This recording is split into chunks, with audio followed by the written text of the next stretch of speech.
बाहर से आए मैं एक बार जरा नहीं मैं एक बार अजय जी आपसे पूछ रही हूँ। अजय जी जरा मुझे बताइए, अजय जी जरा बताइए, ये सैम पिट्रोडा से ऐसा रिश्ता क्या है?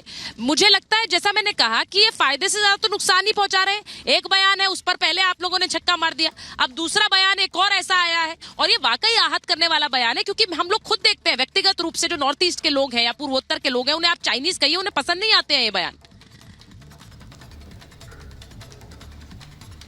बिल्कुल पसंद नहीं आते हैं, और मुंबई के लोगों को आप अरब का लोग बताइएगा तो किसी को पसंद नहीं आएगा, और दक्षिण के लोगों को और काले लोगों को आप अफ्रीकी कहिएगा तो किसी को अच्छा नहीं लगेगा। ये रंगभेदी बयान है, ये सोच दर्शाता है कि कितनी जहरीली सोच है इनकी सोच।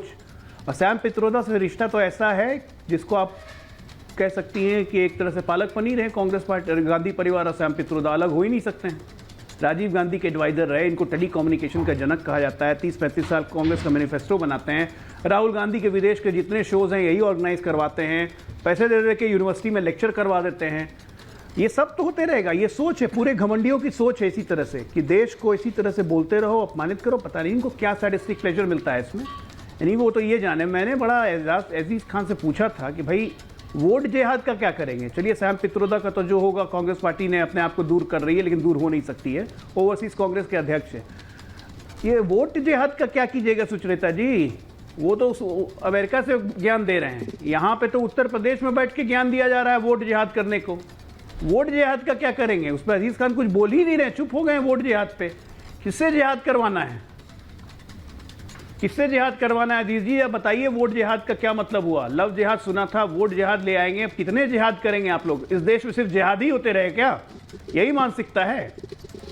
आज एक नया सर्वे आया है भारत सरकार का कि पिछले 60 सालों में मुस्लिम आबादी 15% बढ़ गई है, हिंदू आबादी 8% घट गई है। और कितना जिहाद करवाएंगे भाई? शांति से नहीं रहने देना है। जातिगत जनगणना करवाएंगे, संपत्ति वितरण करवाएंगे, वोट जिहाद करवाएंगे।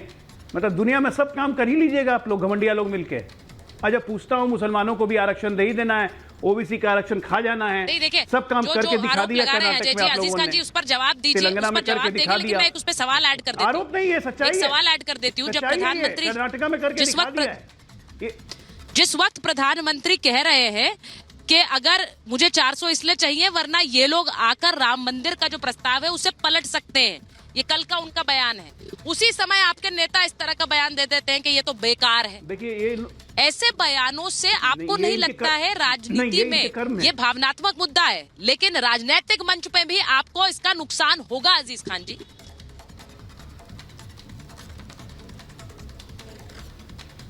देखिए सुचरिता जी, ये दुर्भाग्य है कि आज सत्ता में जो लोग बैठे हैं राम मंदिर पर इस तरह बयान दे रहे हैं कि साहब कांग्रेस आएगी तो राम मंदिर में बाबरी ताला लग जाएगा। कितना दुर्भाग्यपूर्ण बयान है। आप समझिए, मंदिर जो बना इस मुल्क में वो कोर्ट के निर्णय से बना। 1949 में ताला लगवाया था। करते हैं, ये आस्था का मसला है। लेकिन जिस तरह, अरे सुनिए अजय जी, कोर्ट के निर्णय को शाहबानों के इसमें पलट दिया गया था। ये इस देश में हिंदू और मुसलमान, अरे सर आप बोलने नहीं देंगे तो अब अजय जी नहीं, ये तरीका नहीं। सुचरिता जी रोके इनको।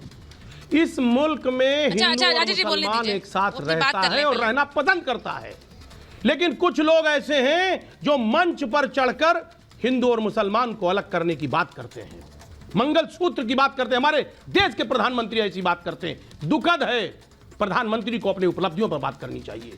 आज वो मंगलसूत्र की बात करते हैं कि साहब मंगलसूत्र छीन करके मुसलमानों में बांट दिया जाएगा। इससे यह पता चलता है कि आपके पास बताने के लिए कुछ नहीं है। 10 साल की उपलब्धियां आपने काम नहीं किया। अगर वाकई में होता तो आप हिंदू और मुसलमान, और अजय जी अभी ये भी हिंदू और मुसलमान के अलावा कोई बात नहीं कर रहे हैं। अरे बताइए ना आपकी उपलब्धियां, आप बताइए क्या रोजगार आपने लोगों को दिया, महंगाई कम की कि नहीं की। आज नौजवान, यही नौजवान, इसी ने आपकी सरकार बनाई थी, इसी किसान ने आपकी सरकार बनाई थी, बड़ी उम्मीद के साथ बनाई थी। आपने ख्वाब दिखाया था, सपने दिखाए थे, आज उसके सपने टूट गए। अब वो सपने संजोना नहीं चाह रहा है, क्योंकि माननीय मोदी जी ने कहा था अच्छे दिन आने वाले हैं, सब कुछ बदलने वाला है। आज बुरे दिन आ गए। उम्मीद कर रहा है नौजवान, किसान उम्मीद कर रहा था, लेकिन आप उस पर जवाब देने के बजाय हिंदू, मुसलमान और तमाम ऐसी बातें करके इस देश को गुमराह करना चाहते हैं। क्या जनता मूर्ख है क्या? वो बेरोजगारी पे बात नहीं करेंगे आप रोजगार की बात करिए। क्या रोजगार आप दे रहे हैं? आप महंगाई की बात करिए। आज नौजवान जो हमारा फ्रस्ट्रेटेड है। नीट का मैंने इससे पहले जिक्र किया, अभी लेटेस्ट एग्जाम हुआ, पेपर आउट हो गया, देखिए। 25 लाख बच्चे का भविष्य अंधकार में हो गया। आपने एक स्टेटमेंट दिया, बीजेपी ने एक शब्द बोला उसमें नीट पे नहीं बोला। आज एनटीए सीधा सीधा डिनाई कर रही है कि मैं एग्जाम नहीं कराऊंगा। अजीज खान जी, मैं इसको नहीं देखूंगा। इसमें एनटीए की बड़ी जिम्मेदारी रही, लेकिन बीजेपी का अजीज खान जी देखिए, मैं बार बार ये कहती हूँ और महाभारत में अपनी डिबेट में ये कहती हूँ कि एक राजनीति में बयान होते हैं और एक होता है उन बयानों के जरिए एक नैरेटिव बनाना। हाँ, समस्या ये है कि इनके तरफ के जो बयान आते हैं उनका नैरेटिव आप लोगों के सामने बना नहीं पाते हैं और वो उसमें माहिर है। अब मुझे बताइए अजय जी, वो जो कह रहे हैं, वो कह रहे हैं कि इस चुनाव में हिंदू मुसलमान करने वाले तो आप लोग हैं। अरे मैं इतनी बार अभी आपके सामने पूछा, इन्होंने जवाब नहीं दिया। वोट जिहाद करने वाले हम लोग हैं, हाँ या ना में बोल दीजिए। कर्नाटका में मुसलमानों का आरक्षण आपने दिया, वो सारे मुसलमानों को ओबीसी बना दिया, उसका जवाब नहीं देंगे तो हिंदू मुसलमान हम कर रहे हैं। लालू यादव बोलते हैं मुसलमानों को पूरा आरक्षण मिलना चाहिए, ये हमने कहा नहीं, आपने कहा, आप उस पर जवाब नहीं दे रहे हैं। आपके नेता लोग लगातार ऐसे बयान दे रहे हैं भाई, हम लोग नहीं दे रहे हैं ये बयान। हिंदू मुसलमान अगर हम कहते हैं कि बाबरी ताला लगा देंगे तो गलत क्या कहते हैं सुचेता जी? 1949 में कांग्रेस नहीं, जवाहरलाल नेहरू ने ताला लगवाया था। शाहबानो का केस का पलटा, सुप्रीम कोर्ट का फैसला पलट दिया गया था संसद के माध्यम से, किसको नहीं पता है? तो राहुल गांधी जब ये बात कह रहे हैं 2019 में डिसीजन आने के बाद कि हम लोग जब सत्ता में आएंगे तो सुपर कमीशन बना के इस फैसले को पलट देंगे, तो ये मंशा कांग्रेस तो पूर्व में ये काम कर चुकी है, तो फिर कैसे नहीं कोई यकीन करेगा, कैसे कोई शक नहीं करेगा कि कांग्रेस ऐसा नहीं करेगी? और खासकर उनके सबसे अच्छे सहयोगी, और 19-20 में याद रखिए प्रमोद कृष्णन कांग्रेस नहीं छोड़ी थी, आचार्य जी उस वक्त प्रियंका गांधी के एडवाइजर थे।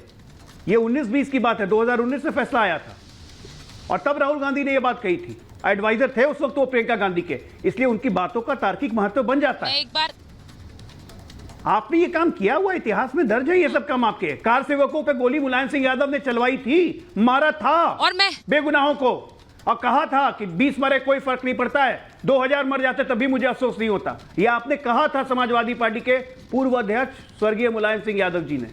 ये आपकी सोच रही है करने के, आप ऐसे काम करते रहे हैं, आपका ट्रैक रिकॉर्ड है, तो हम क्यों नहीं कहेंगे?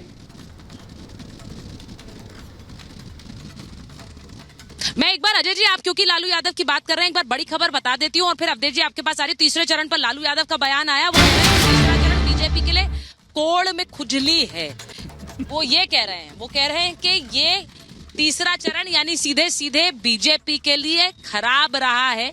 जो शब्दों का इस्तेमाल वो कर रहे हैं, वो कह रहे हैं कोड़ की खुजली की तरह रहा है तीसरा चरण। ये लालू यादव का बयान आया। तीसरे चरण की वोटिंग कल हुई और उसके बाद अब चौथे चरण के लिए सारे जो प्रत्याशी हैं वो तैयारी कर रहे हैं, लेकिन